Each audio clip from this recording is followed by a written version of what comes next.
And welcome back. I'm Chorpsaway. I'm the J of Spade. I'm Future Friend. And I'm Tayok, and... Oh, Jesus Christ. Welcome to Urban Yeti. I believe it's pronounced Urban Yeti! Hey, right. Chirps, why are we let's playing a game about yourself? Hey. I've been working my way up. I'm a suburban Yeti now. That expression was also my expression when the splash art for this game came up. It's a lot. So are these, like, digitized graphics? Dude, this fucking rules. It's really good. But Urban Yeti is sort of an unsung treasure of the Game Boy Advance library. As far as I'm aware, it was only available by, like, mail-in. Wait. Like, it was not in retail stores? Or at least it was advertised as a thing where you, like, you sent in money to the developer and they would print you a copy. Oh man, so like old, like, straight-up shareware way of, like, buying games? That fucking rules. I'm ready to Yeti. Okay, so, like, how did they sell you on, like, Urban Yeti, though? Did you get, like, the first 10 minutes of this game? There was just TV commercials. They just had, like, 4 or 5 different TV commercials. Not even showing off the game, just showing people playing the game and going nuts. Kind of like you can do in this. Which is, like, sort of, like, old Grand Theft Auto. Yeah. Yeah, like the top... Oh god. Yeah, the top-down thing, like, very much is reminiscent of, like, GTA 1 and 2. I do have a tough time not seeing the Yeti moving around on the map and not just thinking it is a digitized shit Stretch Armstrong. He's got kind of that vibe. He's very large and lanky. It is the lankiness that's doing it for me, I think. Yeah. It's... The people look so different than the Yeti. See... Well, that's because they're smaller than the Yeti. For me, like, I feel like the Yeti, like, always looks like he's wearing sunglasses, and it just reminds me of Duke Nukem. That would be cool if, like, there's a lot of digitized voice in this, but not for the Yeti. If he had, like, Duke Nukem one-liners, I think that would be really sick. Oh, yeah? Like, imagine if, like, the Urban Yeti went on, like, a rampage, he said, "I'm gonna go urban on your asses." That would be cool. Yeah. But, as the beginning of the game kind of said, our Urban Yeti is looking for love, and having heard the cry of a female Yeti, we're trying to get there. Unfortunately, they're in a city over, and we don't have money to go over the toll bridge. I like to imagine that the toll bridge operator is telling all this to the Urban Yeti and referring to him as Urban Yeti. Yeah, I mean, he's like a character. You know, people know him around town, and they hate him, and that's why they all try to attack him. Hey, that's a popular opinion I can get behind. Yeah. The thing I love most about Urban Yeti is that, like, this, like, part where you can die and shit isn't really, like, the actual part of the game. It's just a game where people, it's just a huge part where people fuck with you constantly, and you just die and feel miserable. Yeah, basically, these overworld segments are just people getting in the way of you doing the actual game stuff. So far, the entire gameplay part of this just feels like a fucking fever dream, and that is in the way of so many things are happening at a pace that is completely, like, impossible to comprehend, and people are running around on the roof, and now this is happening, and...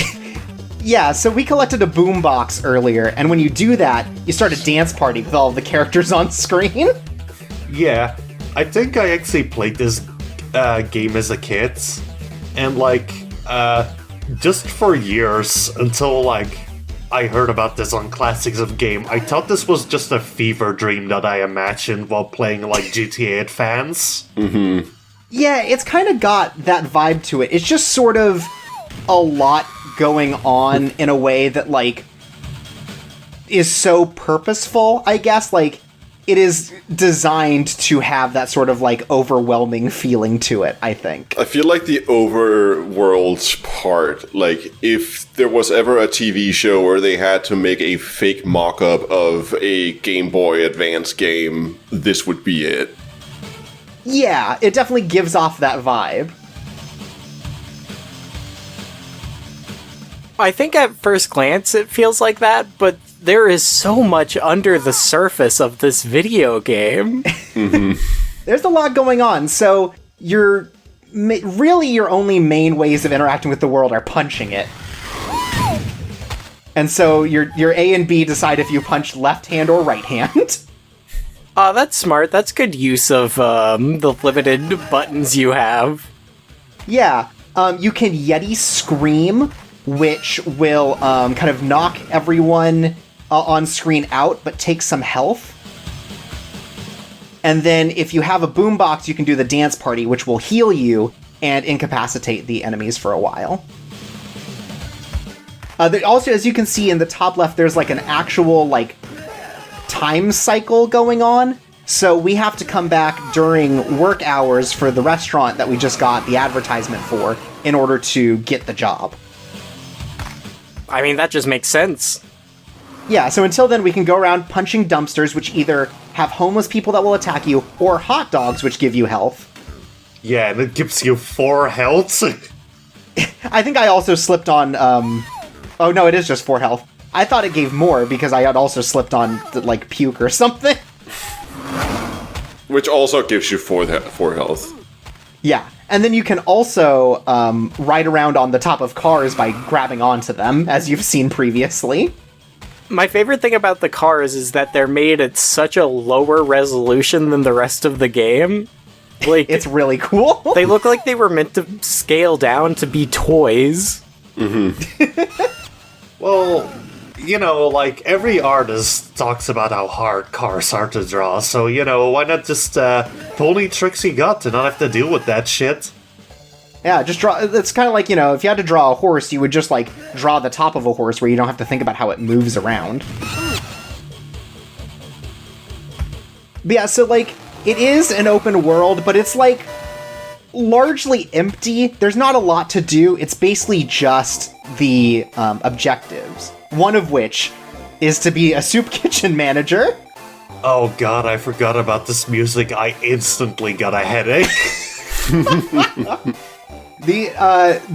All of the digitized art for this is great. It's like maybe my favorite part.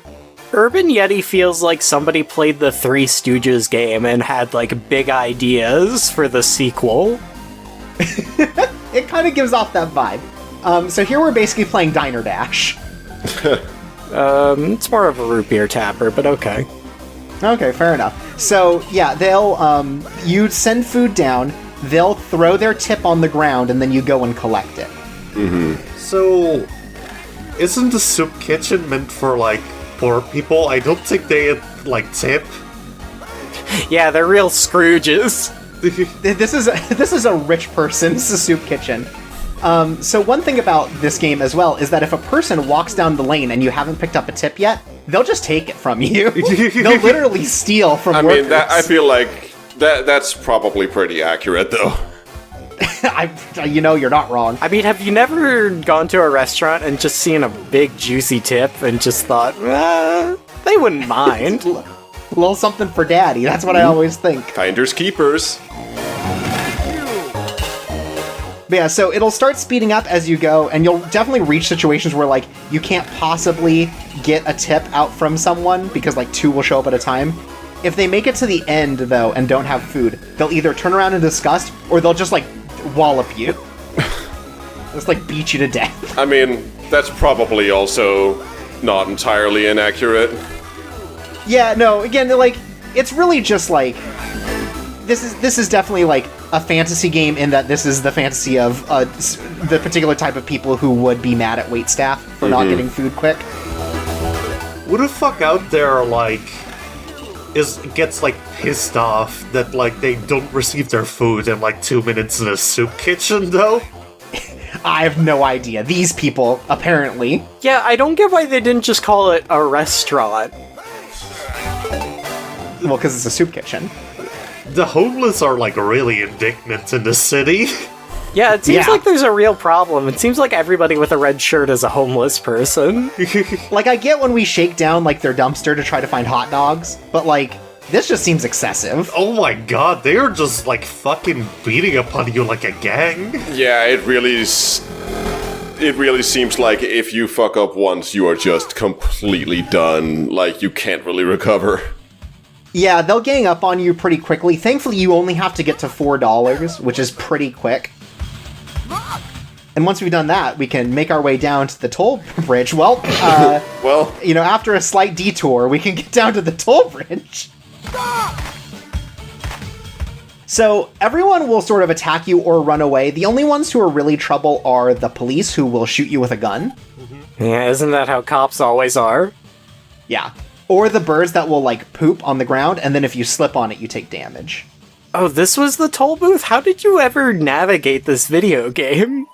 So every about 15 seconds or so, an arrow will pop up in the top middle of the screen telling you where your next objective is. So I think, like, Urban Yeti really deserves, like, a prequel to show us, like, what the Urban Yeti did that everyone in this town, like, wants to kill him on sight. Yeah, because I feel like it has to be more than just, is a Yeti, you know? Have you seen this face? Are you looking at the same face I'm looking at? You know what? I don't think he's conventionally attractive, but I think that we should respect him regardless.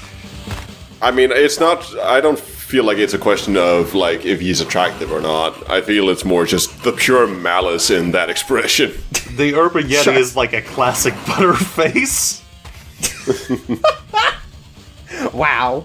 I mean, the amount of chin beard on the Urban Yeti, he definitely has a YouTube channel where he has a gigantic shelf behind him filled with old Nintendo games.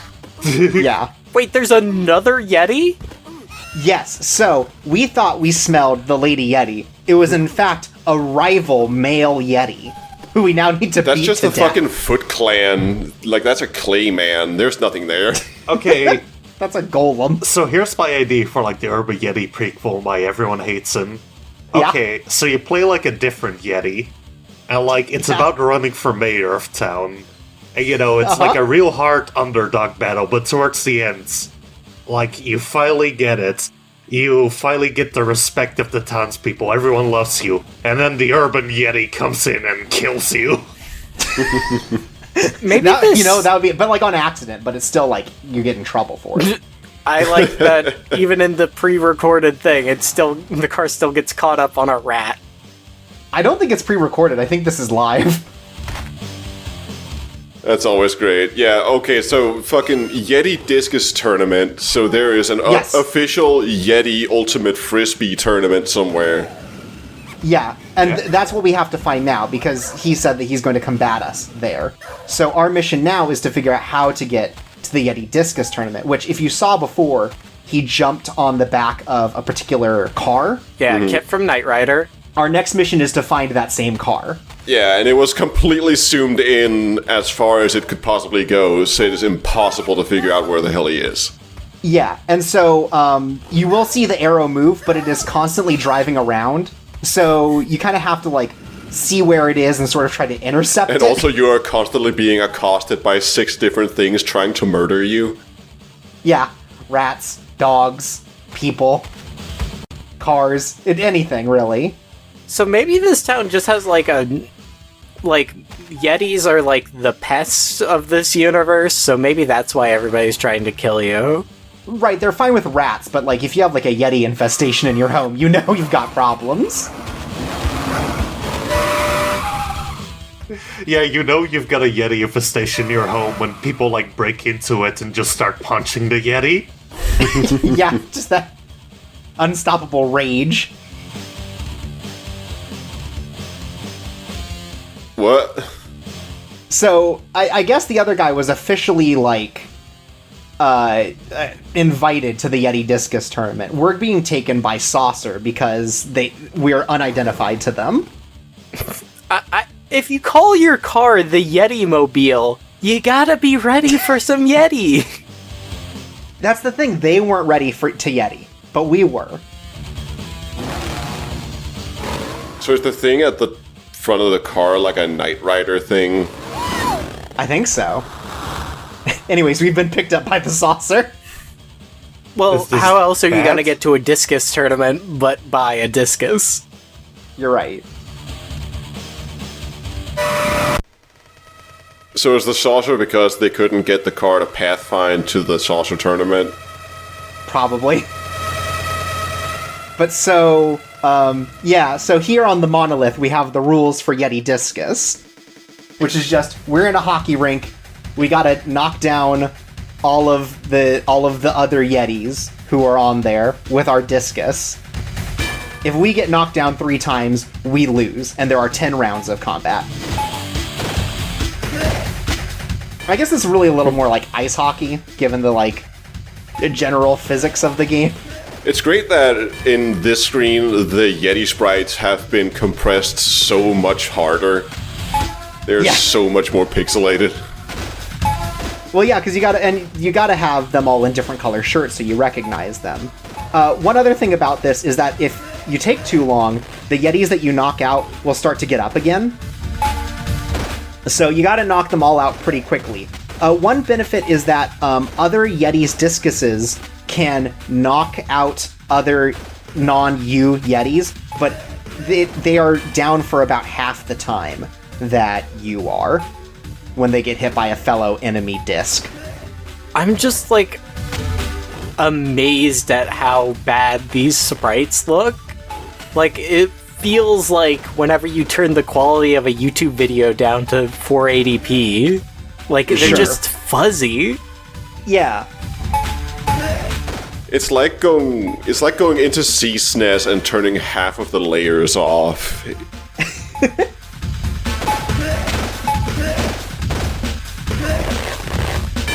3D graphics on the GBA were quite hard. Not even the big companies could pull it off. I've played those Sims games on there. And certainly not a company like this. From what I read, Cave Plus Barn really only made licensed games and have probably more canceled games than they do have real games that came out. Oh, that was a good throw. Yeah. Yeah. Damn. Okay. So, what kind of licenses were they working with? They did a Tom and Jerry game. I'm trying to think of some of the other ones. There's a really good Bad Game Hall of Fame article that kind of details all of it. But yeah, this is their one big game that they made that was original. They did the Animorphs Game Boy Color game, the RPG Pokemon clone. Anyways, if you lose, you get captured and die. By the Yetis? Yeah, the Yetis decide that you're not worthy, I guess. Anyways, I'm going to skip back to that. We're going to do the last 2 rounds again, so that you don't have to watch all 10 rounds again. Cowards. Fair enough. The other, big original thing they were going to do was an FMV style game called Duelin' Firemen, where you would have to stop the second Great Chicago Fire by singing and dancing at it, basically. Yeah, there's only a trailer of that game that exists. It's insane. But these are the same guys who were going to make this. Oh man, that did sound Anyways, cool. we saw the focus on the chicken, so we got to run at it. And also, it's constantly getting hit by this car. Really unfortunate. Yeah. That's how you know it's legit, if it says note from female Yeti. So, next time, we have to find our way to the suburbs, because she's been impressed by our Yeti discus prowess. If this game was made today, you'd be getting catfished and it would be cool.